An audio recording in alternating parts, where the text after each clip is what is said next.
Oh, yan. Tingnan mo si Ma'am Emily Salinga, oh. Emily Salinga, Alpha Pico Beta at Emily Saliga. Oh, di ba? Grabe kayo. Joke lang yan, no? Pero kung gusto niyo seryoso, di ibublo namin kayo. Ha? Alpha Pico Beta. Oh, di ba? Makita mo, no? Siguro ang baho ng channel natin nun. Nakita mo, mga nagko-komento tapos puro mga naka-blue pa. Alpha Pico Beta, Chaicher, Alpha Pico Beta, Joel, Alpha Pico Beta, Marivic Brasos. Ay, grabe. Uh, Oo, Alpha Pico Beta, MCA, Vocal Studio. madikay yung kanyang katawan, di ba? Oh, yun ho ang ginawa ho natin. Hindi ho tayo atubili na tumulong.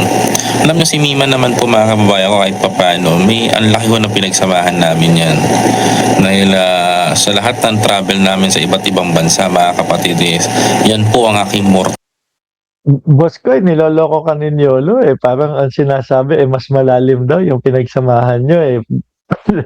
Di ba doon sa mga vlog ni Yolo? Mas malalim daw ho yung pinagsamahan ni Boss ko tsaka ni Mima Alicia eh. Sa sandaling panahon. mortal na kaaway. Kung alam nyo lang.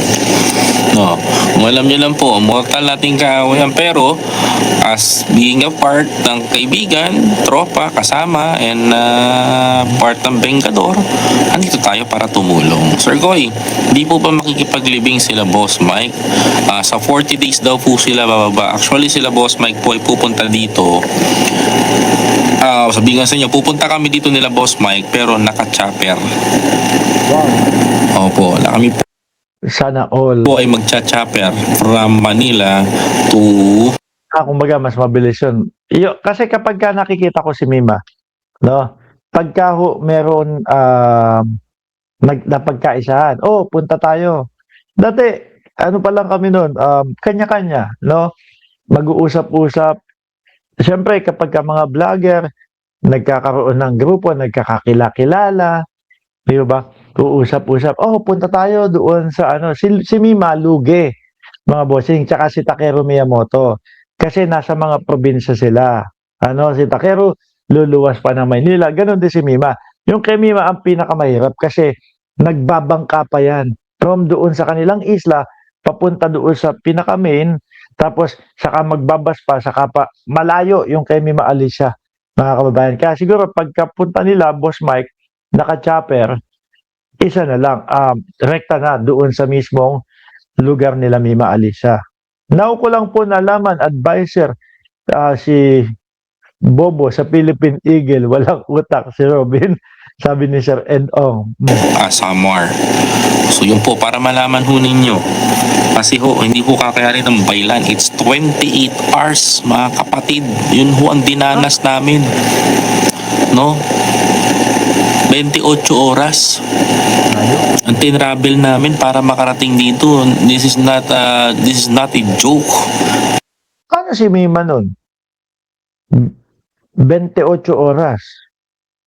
Yung nakikita ko pagka yung kausap, di ba? Eto na, pauwi na ako. Magbibideo si Mima. Nasa bangka eh. Siguro yung iba yatang panahon, nag-eroplano si Mima. No, yung medyo malaki na yung kinikita sa YouTube po, mga bossing. Talaga naman yung channel ni Mima Alicia, hindi mo matatawaran yung kinikita niyan, mga kababayan. Tingin ko lang, hindi bababa sa 400,000 pesos o 500,000 yung kinikita ng channel ni Mima Alicia. Na kung sakali na ipagpatuloy kung sino man doon sa kanila, sabi pwede naman daw nung kapatid or mare-recover naman daw sa YouTube kung sakali na ipagpatuloy, no, kung ano yung sinimulan ni Mima Alicia, mga kababayan, nung isa sa kaanak niya, yung kapatid o nanay o whoever, suportahan po natin. Suportahan po natin, mga kababayan. No? For sure yan. Dahil sinasabi naman nila itutuloy, may magtutuloy, baka papalipasin lang, tatapusin lang. At for sure, um, dahil nga po sa sinapit ni Mima Alicia, merong magtutuloy at magtutuloy nung kanyang sinimulan po, no? Sabi ni Mela Larcon, na-betray at scam si Mima. O, yun nga po. Napakalayo po talaga nito, mga kababayan ko. Sobrang layo po nito. Kaya ho, 48 hours. Sandali. Let's eat, di ba Jollibee? Jollibee na lang. Huwag mo na siya pakainin. Ha? Kumukulo na yung tiyan nung anak. Sige. We will go to Jollibee, okay? Ha? What time I'm going to be done? Soon. Very soon. Okay? Nagugutom na. Tuloy natin. Ang tinravel, 28 hours ang tinravel time namin para lamang maabot namin ito. Pagdating ho dito, tatawid ka pa po ng isla, meron ka pang sasakyan na bangka. Ganun ho katindi. Ang layo ho nito. Thank you, Sir Koy. Ganda na samahan nyo, Sabado. Ayan. Di ba sabi ko sa inyo, si Ma'am Marian Tomas. Ma-M Cervera _forever Marian. Ayan. Dito naman po sa channel namin, kumbaga, idol natin si Boss Mike, mga kababayan. Alpha Pico Beta naman po kami dito. Alpha Pico Beta. Tapos, yung pangalan naman. Ginaya ko lang yung kay Boss Mike. Kaya lang, kakaiba yung sa atin. Medyo maamoy po yung sa atin, mga kababayan. At sabi nga, kulay brown daw yung natin, kulay, hindi blue. Lalay. Ako, saludo ko sa inyo. Maraming salamat po. Grabe ang layo. Sa amin 24 hours lang. Dito ho, mga kababayan ko, bumiyahe ho kami almost 28 hours. Kasama na ho yung pahinga. Palitan po kami ng driver, mga kababayan ko. Yes, nasa isla po. Isla sila. Yan na. Grabe ang layo pala ng lugar nila, Mima. Salamat sa inyong tulong. Kung ako, hindi, ako kasi, na ako Manila boy na ho talaga ako, mga kababayan. Pinanganak ako, Tondo, Maynila, no? Tapos, nung binata na ako, Marikina, halos syudad talaga yung umpisa ng buhay ko mga bossing. Pero, tapos kaya ngayon, nagugustuhan ko at talagang masasabi ko doon sa Cayman Islands, okay na okay ako. Kasi kumbaga napagod na yung utak ko doon sa busy lugar na mga Kaya sabi ko, si Mima, bakit kaya lumipat pa ng Maynila? Okay naman pala. Isla naman po sila.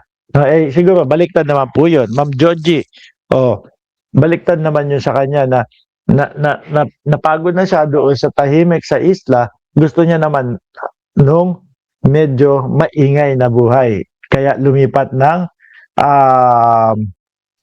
sa syudad ho, mga kababayan. At saka, nakita natin, ito yung mga talagang, nung nasa syudad na si Mima, talagang in-enjoy yung kabataan no? Yun nga lang, napag-gimmick, yan, napa-party, Sabi ni Keyos Balitya, may nadaan na daw kay Ballpoint, nagmanman kay Ballpoint. Ma'am Norilyn Cruz, ayan po, maraming salamat po sa inyo. No? Kasi po andyan ho kayo, laging Tacloban, hindi po, Northern Samar. Ulitin ko lang po yung napag-usapan namin, biyahe ni Koy, mga kababayan, off-cam, no? Yung boyfriend, kung nagtataka po tayo, nasa na or whatever,